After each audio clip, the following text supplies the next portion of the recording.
Colombia, donde la naturaleza y la cultura brillan. Tus ritmos y colores son una fiesta continua. Desde los ritmos de la cumbia hasta las bellezas del Caribe, eres un paraíso, un lugar para sentirse libre.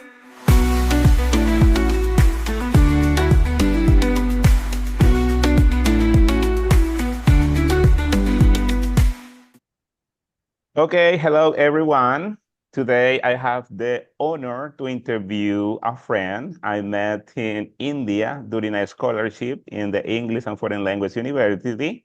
She is a great woman, a great teacher, a great human being. So, Samirah, thank you very much for accepting this invitation today.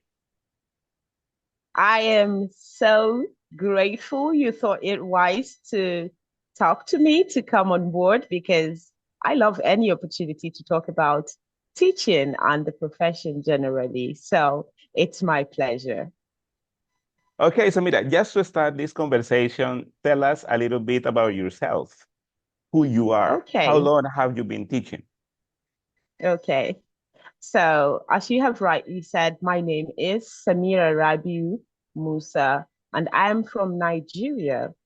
I am a learning enthusiast. I am always enthusiastic about anything that has to do with teaching and learning processes.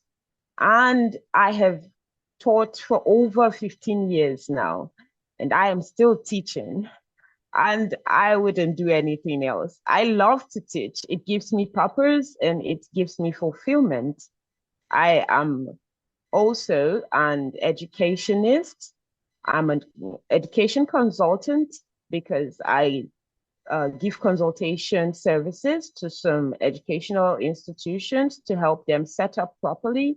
And I help them issue workshops, organize workshops online and offline to their teachers to help them do better.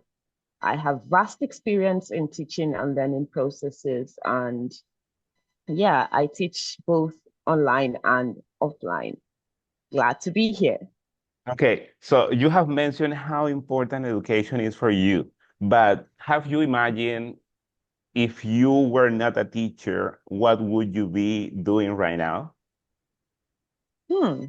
Well, I would be a newscaster. I'll be a broadcaster. Yeah, I'll be working in journalism and things that has to do with news because that's another passion I have, which is to speak publicly. I love public speaking, and yeah, I love to broadcast news to people, bring the news to them. So that's another thing I love to do. So I believe if I wasn't teaching right now, that would be the other thing I'll be doing. Yes, I remember you in front of us giving a speech in India. It's amazing. I remember that. Thank you. But what inspired you to be a teacher? Okay. So at the beginning, especially because in my country, teaching is not a profession that people love to do. They just do it if they don't get to do something else, right? So it's like a second option for most people. But for me, it has always been my first option. I wouldn't say it has always been my first option, but when I found it, I couldn't get detached from it. I got so attached. I loved it immediately. And then it started to give me purpose. It started to give me fulfillment. So what inspires me in the teaching profession is when I see that I teach students, they gain from it, and I see them making use of the knowledge that I have imparted in them. It gives me joy, it gives me fulfillment. So that's my inspiration. When I see my students excel, when I see myself helping someone who couldn't do anything, who couldn't read and write, and then I help that person to start that journey, and then they begin to excel in that journey. It just gives me joy. Do you teach in a secondary or primary school right now?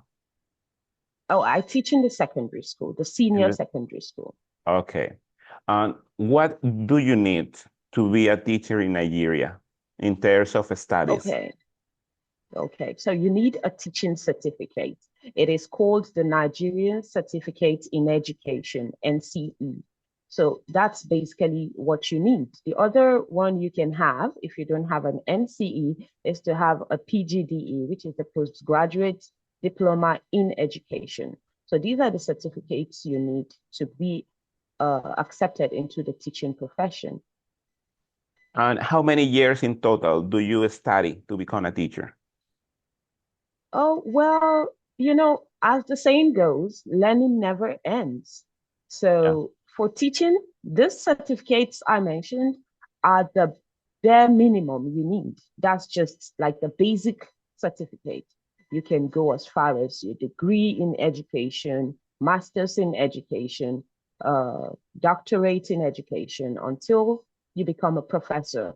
Yeah, so that's the peak of Okay. the level you can get when you are called a professor. So after that, all you need to do is just keep writing articles in journals and just keep being relevant in your field. But yeah, the NCE and the PGDE are mostly the basic you need. So you can just continue to grow. Okay, got it. How can you describe a normal day in your school? What time do you start Hmm. teaching? Okay. So in my country, in the north where I teach currently, um, learning is free. Education is free. Okay. So, because of this fact, it makes it quite hectic because there's a lot of students you have to teach at once. So some of our classes has a lot of students, over 100 sometimes. Yeah. Wow, wow, wow, So wow. 100 students in the yeah, same class? in the same class. So it's usually hectic, very hectic. Yeah. And that's because the education is free. But we have methods that we use to make sure that this education transition is smooth. Methods like grouping the students in a class where you have 100 students, you get to group them into maybe 4 groups, 25 per group. And yeah, you just exercise the learning process in that bits like that so it can easily be understood by the students. Else you're just going to have a noisy and yeah, crazy class. So my typical day at work is you need to be at work at 7:30 or latest 8 a.m. in the morning. So when you wake up and you get prepared, you get to work and you start, the first class starts by 8 a.m. And usually we have sometimes 30 minutes or 40 minutes per class. And then sometimes for English language, especially, which is the subject I teach, you have double periods sometimes. So it Okay. takes an hour and 20 minutes sometimes. Yeah. So So I I how mostly many, have classes. yeah. Okay. No, how many hours are the students in the school? So they start at In 8? total, Yeah. yes, and it ends by 1:30 p.m. Okay. Okay. Yeah, at 1:30 p.m. That makes it about 6 hours. Six hours, I believe. Yeah. Yeah, about almost 6 hours. And how many breaks do you have? Do you have breaks of 4?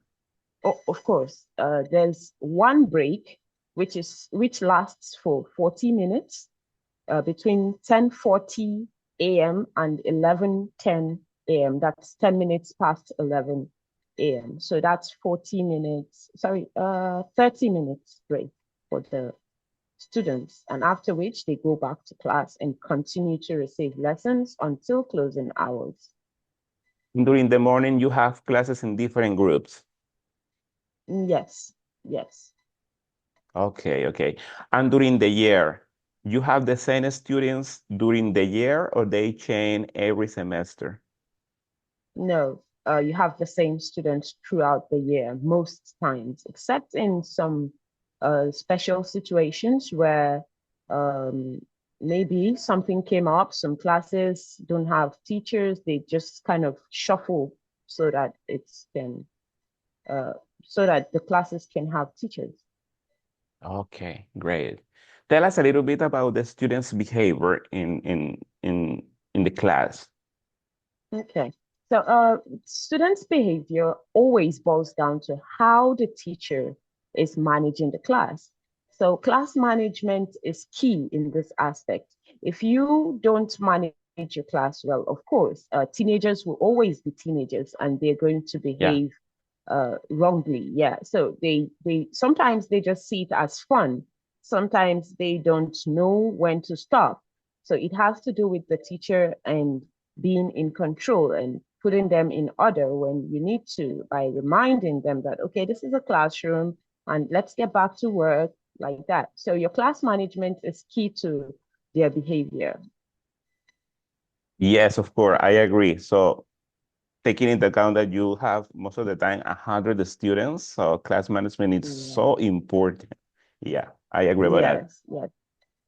Sometimes What you is have to call another teacher to assist you.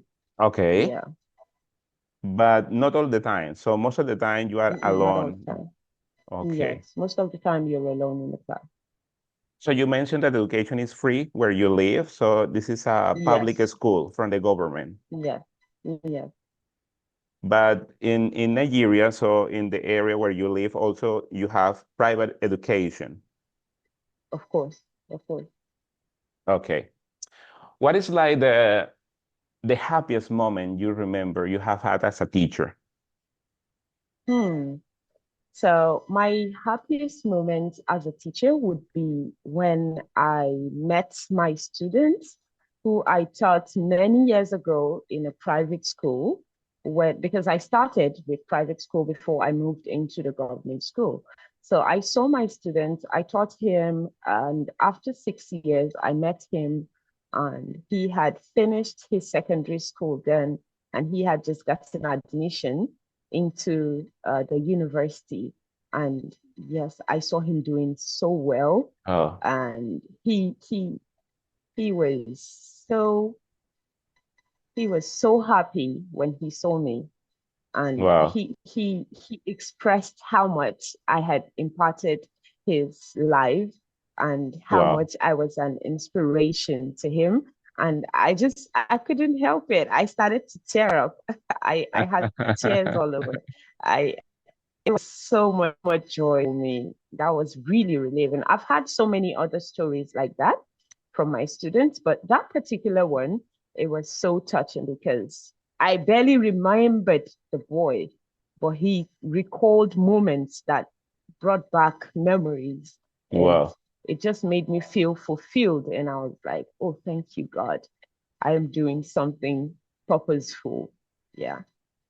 Yeah, I'm sure because I have had the same feeling in some situation with some students in the street when you are walking and they say hello, Mr. Marsiglia, and that is a very beautiful moment when you met a student that you have taught in the past. That is beautiful. Of course. Of course. On the other hand, do you Every teacher remember? loves that. Yeah, of course. Uh, on the other hand, do you remember a moment in your life as a teacher in which you have feel like a sad moment, a moment that have broke your heart? Yeah, yeah. Moments when I am short of resources to really explain some topics to my students. So moments where I get short of resources to make them get the knowledge that they require. Those are my down moments as a teacher. But I have learned to, over the years, come up with other forms of creating these materials from sourcing in the environment and asking the students to also source from their homes and their environment, and then we just create what we need to for the learning. And yeah, so that's kind of manageable. So it helps. And yeah, that's how I deal with it.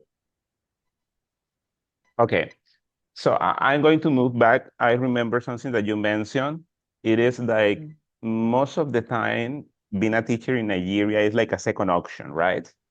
So do Yes. you think that being a teacher, it is a good job in Nigeria Yeah. in terms of status in the society? Mhm. In terms of status in the society, teachers are respected, yes, but the welfare of teachers is not that good. It's not so good. They can do better. I mean, our governments can do better. Teachers are usually looked down on because they usually can't cope with the economic situation. They can't for example, teachers would hardly be able to build a house of their own or own good cars and all of that because the basic salary isn't even enough for transportation sometimes, not to talk of feeding and then uh, coping with the luxury of life. So it's the salary, the welfare. It's not good enough. That's just the reason why people run away from it. And it is, that teaching is not quite an easy task. It has Right. it takes a lot. It has to do it a lot, especially when you're teaching right. Before you plan the lessons, before you actually engage with the learners and try to make sure they understand, and then making sure you do other activities like taking down the registers, giving reports on their learning process. So many things like teaching encompasses so much. It's supposed to be well rewarded, but no, that's not the case. So that's why people take it as a second option, or maybe even a third option. Okay. Yes. Unfortunately, yeah, sometimes we as teacher, we have a lot of responsibilities. Yes, Mhm. even we have to take our time in family sometimes to try to Of course, work, yes, to work from different things that we have in the school. So you are yeah, a mom, right? of course. How do you, how is your life at home, taking into account that you are a mom and you have a lot of responsibilities in the school? It is Yeah. easy, difficult. How can you manage that part of your life? Well, I don't know if to call it difficult or easy, but it's definitely not easy. It's not a walk in the park. But the truth is, my kids are amazing kids. They are so adorable because they are so understanding. Whenever I have loads of work to do, they understand with me. When they come with their requests and I tell them I'm a bit busy now, can it wait later or is it urgent? They tell me, oh no, it can wait, mommy. It's just some things we need to talk about. And I'll be like, okay, later then. Give me an hour. Give me 2 hours, like that. So we kind of have an understanding. And if I'm not busy, I just tell them, okay, let's talk about it. Let me see it. Is it a work from school they need me to talk about? We quickly do that. If it is some other things they need, we just quickly talk about it. And sometimes the little ones are helped by the older ones. So that's also a way in which they help me. And again, they know the hours when I am most busy at home with schoolwork. That's when I bring schoolwork home. They know the hours I use to do that, and they know the hours that I use in bonding with them. And so it's just everyone understands his or her roles, and we just know what to do, when to do. And when things come up, because you sometimes things come up without you actually planning them, we just find a way around it and everybody's fine. I'm sure they are amazing kids. They have an amazing mom. Thank you. Thank you so much. So, Samira, what do you think education should be really about? Okay, so for me, I think education is a process that shouldn't remain the same. It should evolve, right? Education should evolve with time. For example, the way we were taught during our days shouldn't be exactly the way we are teaching these young ones these days. because everything has changed. The environment is different, the infrastructures are different. So the methodologies we use in teaching should advance. It should be upgraded always. It should be reviewed by the proper bodies, like the government organizations. Maybe for my country, the Ministry of Education is concerned with upgrading the curriculum for teaching. So I think the inclusion of technology, a lot of technology should be included in the educational system, because now our kids always find education stressful and boring because of the way we were taught, which is the traditional method of reading books and all of that. I'm not saying that should be stopped completely. In fact, I encourage reading books a lot, but let's include games that are educational.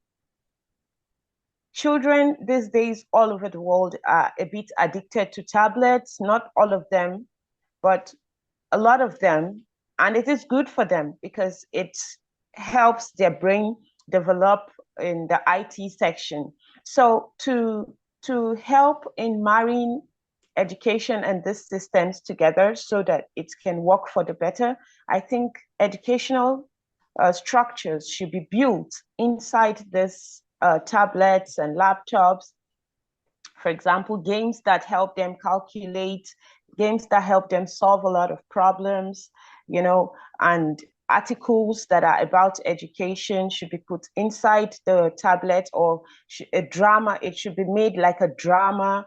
I mean, fun activities, a lot of fun activities should be included in education. Education should be fun. It shouldn't be very stressful and so boring or so tiring and uninteresting. It shouldn't be that. It should be fun. It should be something kids are running to, the teenagers even, and even adults. It should be something that is very appealing. So that aspect is the aspect I see that has not been done very much in education, and I would love to see that.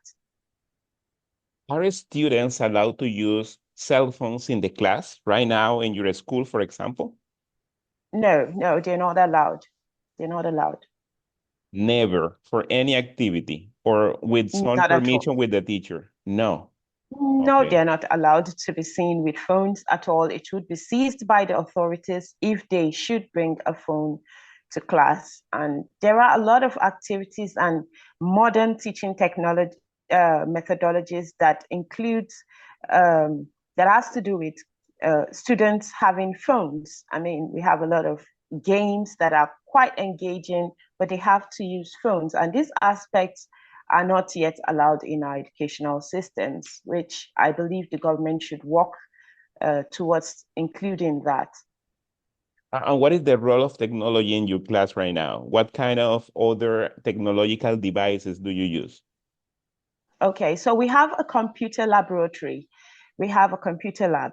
So this computer lab has a lot of computers in it, and there's a Wi-Fi installed in the lab, and there's a projector in the lab where students are usually taken to, and they sit with the computer, each student per computer, and they have a session where they are being taught applications in the computer system and all of that. That's how we were taught to, and that was many years ago. So I just feel like these things should have been improved by now, not just teaching them what is Microsoft Word, what is Microsoft Excel. I mean, we should advance beyond that and start including a lot of games and robotics into their teaching style now. And what do you think a school will look like in 5 years in your country? Well, I believe a lot of changes would have been met, but not as much as I would wish for. There's something I really wish for my students. I want them to be highly inclined with the new technology so they won't be left behind when it comes to opportunities, international opportunities, or even local opportunities that are not in the northern areas, that are in maybe the southern parts of the country or the eastern part of the country. And they will be left behind if they are not being included in the fast growing digital world. Okay. You have already mentioned technology, but what is another thing that you would change in the Nigerian educational system? Well, for starters, particularly in the north, there are some things that are not really going on well. They don't go down well with me, which is the completely free education. I think for everything that has value, a price should be paid. No matter how small, a little price should be paid. Because it is totally free, the students, some of them don't even have interest. They just come to disturb other students that are really ready to learn. So that total free education system, it should be corrected. It shouldn't be, so that we will know and have the students that are actually here for the education. Okay. Yes, I understand Yeah. completely what you mentioned. Just to move to the final part of this interview, what is an Okay. advice that you will give someone who want to be a teacher, to start being a teacher in Nigeria? What is an advice, you as a professor, with your career, with your experience, what is an advice for that person? Okay. You see, I would first of all tell the person to get the right certificate, the certificate in education, where you're taught the ethics, the do's and the don'ts of teaching processes. And after that, continue to develop yourself, explore opportunities that help you become better. You know, the situation where we got to meet, which is the scholarship at India, it is another way that you use in developing yourself. Not a lot of teachers seize these opportunities. They just see it as too stressful. They don't want to go through the process and all of that. So I believe teachers should keep striving to be better. Teaching is not a it shouldn't be a place where you come and just be like, okay, they said do this, they plan your lessons, go into class, and no. Try to explore a lot of methods that can make your lessons stand out, make your students stand out. Your goal should always be how to make those students better. Yeah.